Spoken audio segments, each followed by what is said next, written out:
안녕하세요. 오늘도 서연살롱을 찾아주셔서 감사합니다. 저는 20대 후반의 여성입니다. 대학 시절부터 만난 남편과 6년을 연애하고 결혼한 지 1년도 채 안 돼서 이혼했어요. 도대체 이 얘기를 어디서부터 어떻게 시작해야 할까요?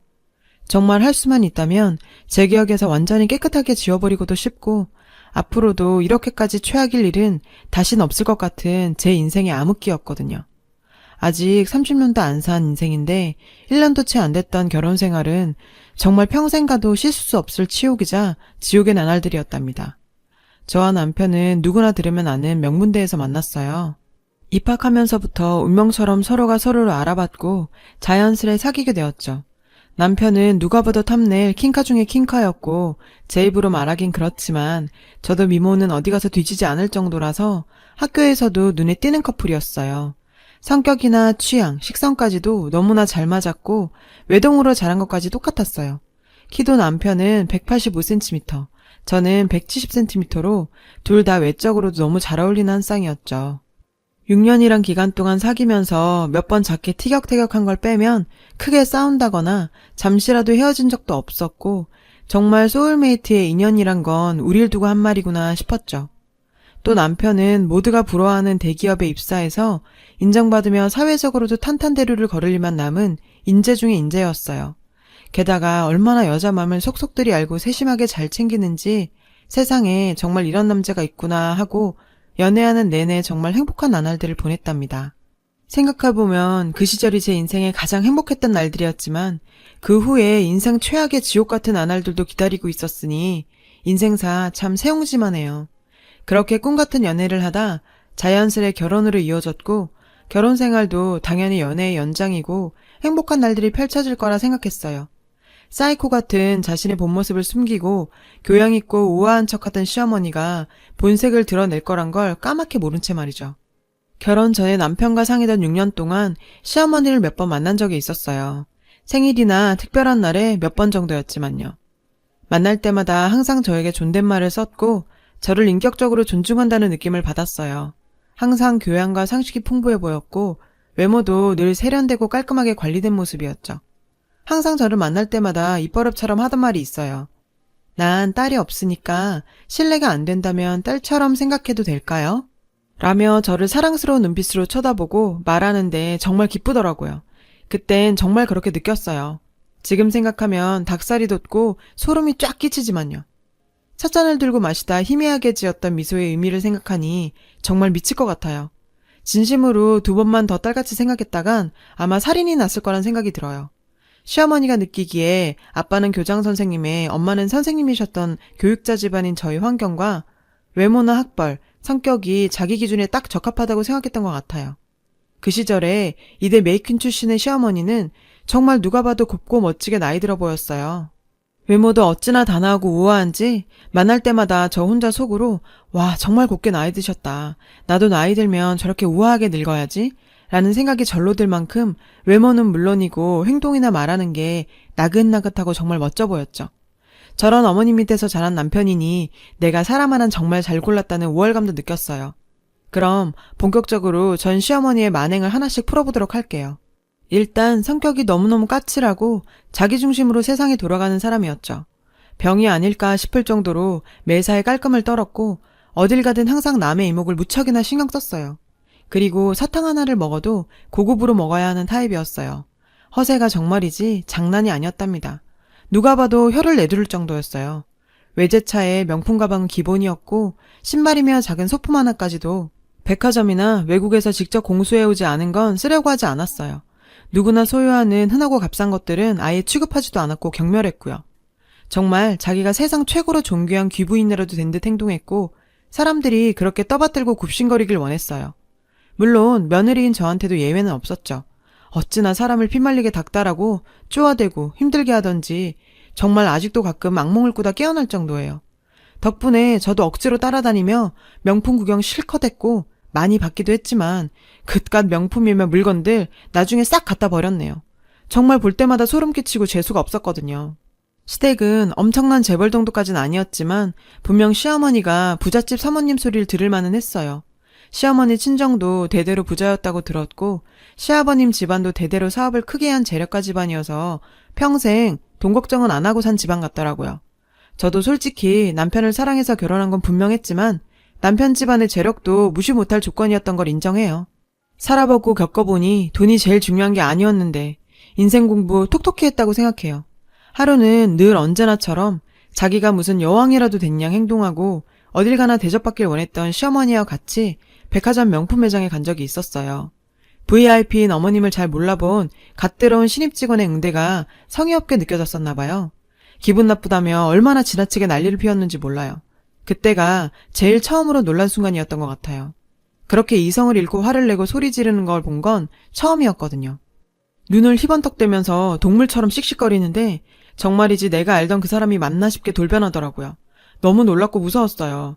나중에 더 알게 된 실체에 비하면 그건 정말 아무것도 아닌 세 발의 피였죠.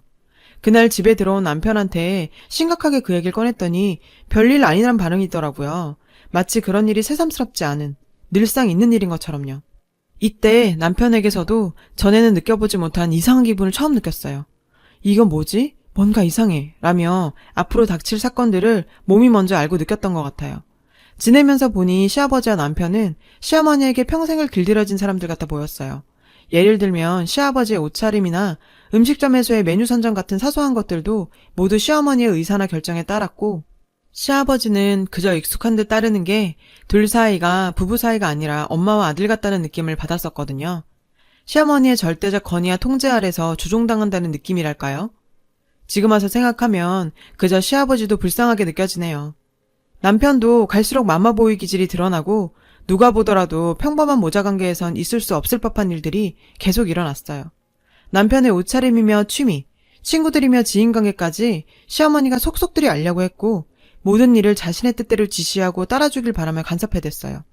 당연히 며느리가 된 저에게도 지나치게 집착하고 간섭하고 초반에 확 잡아 길들이려고 아주 발악을 하더라고요. 결혼 전에 미리 알아챘더라면 절대로 이런 결혼 따윈 하지 않았을 텐데 생각할수록 후회가 밀려왔죠. 남편과는 크게 사이가 나쁘진 않았어요. 그렇지만 남편의 마마보이 같은 행동에도 이미 너무나 실망하고 지쳐버렸어요. 사랑만으로 이겨내기엔 현실의 벽이 너무나 높더라고요. 돌이켜 생각해보니 대학 때 사귈 때부터도 남편의 마마보이 기질과 시어머니의 특이한 면모를 언뜻 느낀 적도 있었지만 그땐 너무 어렸었죠. 그리고 눈에 단단히 콩깍지가 씌어진 상태였기 때문에 그렇게 크게 신경 쓰진 않았던 것 같아요. 시어머니는 결혼하자마자 기다렸다는 듯이 바로 본색을 드러내기 시작했어요. 주말마다 불러내고 자기 모임마다 저를 데리고 다니고 인사시키기 바빴고 쇼핑할 때는 물론이고 네일아트나 피부관리, 여행 갈 때도 늘 저와 함께 다니고 싶어 했어요. 전 결혼하면 다 그런 건 줄 알고 부담스럽고 싫었지만 시어머니 뜻대로 따르려고 했습니다. 늘 긴장하고 신경을 쓰다 보니 살이 저절로 5kg은 넘게 빠졌고 정신을 차리고 생각해보니 난 결혼을 한 게 아니고 시어머니 뜻에 맞게 길들여져가는 인형이 된 것 같았어요. 시어머니 여고 동창 모임에 끌려가다시피 갔던 적이 있었어요. 지칠 대로 지치고 몸도 안 좋아서 그닥 밝은 표정을 짓지 않았나 봐요. 모임 후에 얼마나 이성을 잃고 발악을 했는지요. 지금 생각해도 치가 떨리고 토할 것 같아요. 돌아오는 차 안에서 운전하는 기사분 뒤에서 정말 제가 죽을 죄라도 지은 것처럼 고개를 숙여야 했어요. 넌 요새 뭐가 그렇게 불만이니? 내가 오늘 친구들 앞에서 얼마나 얼굴이 화끈거린 줄 알아? 도대체 니깎게 뭔데 나를 이렇게 욕보이고 창피를 주는 건데? 라며 인격적인 모욕과 함께 폭언을 일삼았죠. 그때부터 이미 저도 제정신이 아니었던 것 같아요. 결혼하고 몇 달 동안 전 서서히 다른 인격으로 변해가고 있었던 것 같아요. 친한 친구들과의 만남조차 정말 특별한 날 아니면 허락되지 않았고 매사에 제가 어딜 가는지 뭘 하는지 보고해야 했어요. 시부모와 같이 살진 않았지만 같이 사는 것 이상으로 카톡이며 전화를 해대는 통에 미칠 것 같았죠. 누구에게도 털어놓지 못하고 혼자서 감내하면서 점점 감당하기 어려운 지경까지 이르렀어요. 친구나 부모님과 상의한다고 해서 뾰족하게 해결할 일도 아니었고요. 괜히 걱정만 끼칠 뿐이라는 생각이었어요. 시어머니는 매사에 자기가 정해놓은 틀에 모든 게 그림처럼 딱 맞춰지길 원했어요. 제가 스트레스를 받아 좀 많이 먹게 되면 옆에서 항상 얘, 무슨 여자가 그렇게 음식을 많이 먹니? 그만 좀 먹어라. 이런 식으로 간섭하고 무안을 줬어요. 사소한 간섭과 스트레스가 하루하루 쌓여가면서 없던 우울증도 생기고 심각하게 자살 충동까지 느껴지더라고요. 맘마 보이지만 하는 남편놈이란 작자는 이런저런 아는지 모르는지 모른 척을 하는 건지 회사 일 바쁘다는 핑계로 연애할 때랑은 전혀 다른 모습을 변해갔기 때문에 실망만 안겨줬고요. 그러던 어느 날이었어요. 백화점에 불려나가 구두를 산다고 여기저기 끌려다니고 있는데 갑자기 블랙 로퍼를 하나 집어들더니 이거 한번 신어봐 라고 하길래 전 됐어요. 어머님 구두 사러 왔으니까 어머님 더 신어보세요. 전 집에 로퍼 많아요. 라고 했더니 그게 뭐 화를 낼 일이라고 갑자기 마귀 알맘처럼 돌변하면서 다짜고짜 화를 내기 시작했어요. 이게 요즘 자꾸 왜 이러지? 너 정말 오늘 끝장을 보자는 거니? 어디 니깎게 감히 내 말에 토를 달아달길. 요즘 아주 거슬렸는데 좋은 게 좋다고 봐줬더니 내가 우스워? 이거 안 되겠네. 초반에 아주 버르장머리를 단단히 고쳐서 잡아야지. 당장 무릎 꿇어. 순간 제 귀를 의심했어요. 많은 사람들이 웅성거리면서 우리를 주시하기 시작했는데도 아랑곳하지 않았어요. 빨리 당장 무릎 꿇으라고. 어서. 교육자 집안인 니네 집안에서 널 이렇게 가르치던? 이젠 저희 집안까지 들먹이며 저를 욕보였어요. 시어머니도 이성을 잃었지만 저도 제정신이 아니기 마찬가지였어요. 살다가 그런 굴욕은 처음 당해보는 일이었으니까요. 저도 모르게 무릎을 꿇고 앉았어요. 왜 그랬는지 생각이 나지 않지만 그땐 그게 최선이라고만 생각했던 것 같아요. 시어머니는 아직도 화가 덜 풀렸는지 씩씩거리고 있었고요. 어디서 듣고 왔는지 백화점 보안 요원들이 달려왔고 무슨 사연인지 저희 둘이 어떤 관계인지 물었던 것 같은데 그 이유는 저도 멘탈이 나갔던 상태라 정확히 기억나질 않네요.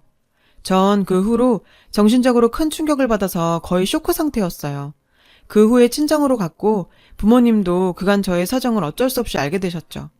변호사를 선임했고 어렵고 어렵게 겨우 이혼할 수 있었어요. 얼마 동안 힘든 시간들을 딛고 곁에서 늘 제 걱정뿐인 부모님을 생각하니 죄송한 마음에 가슴이 미어질 것 같았어요. 서서히 마음을 추스르고 정신 차린 저는 공무원 시험 준비를 하기로 결심했어요. 어릴 때 영어권 나라에서 생활했던 경험으로 영어는 자신이 있었고 1년만 미친 듯이 올인하자는 생각으로 도전했어요. 7급 시험을 준비했는데 주변에서는 9급도 쉬운 일 아니라고 말렸지만 전 독하게 마음먹었기 때문에 자신이 있었어요. 첫 해는 떨어졌고 준비하고 2년째 되던 해에 당당히 7급 시험에 합격했어요. 최종 합격 소식을 듣고 부모님과 셋이서 얼마나 감싸안고 울었는지 몰라요. 부모님에 비하면 저는 어쩌면 초라할지도 모르겠어요. 하지만 부모님도 너무 좋아해 주셨고 그간 저의 고생들을 다 보상받는 느낌이 들었습니다. 이젠 정말 모든 걸 잊고 새로 시작하자는 생각이 들었어요. 세종시로 발령을 받고 공직사회에 발을 디딘 후 힘든 업무와 야근도 이어졌지만 제가 정말 살아있음을 느꼈어요.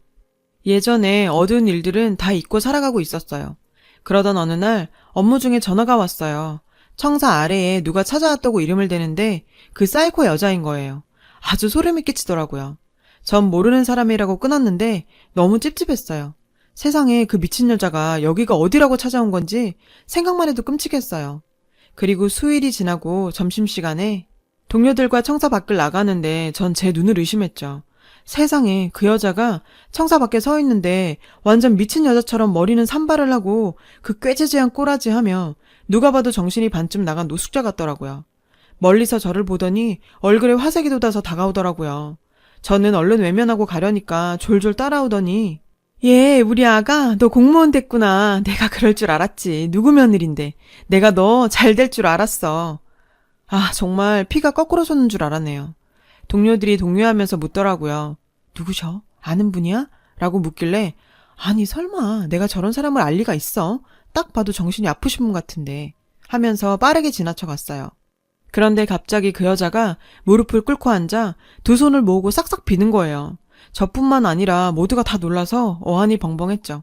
아가, 내가 이렇게 빈다. 다시 우리 며느리로 들어오렴. 그럼 내가 이번엔 정말 딸처럼 잘해줄게. 응? 완전 무시하고 제 갈 길 갔어요. 동료들이 한마디씩 했는데 저 할머니 정말 안 됐다. 그러게 가만 보니 얼굴도 꽤 곱게 생기셨는데 왜 저렇게 방치돼서 돌아다니는 거야? 어디다 쉬고해야 되는 거 아니야?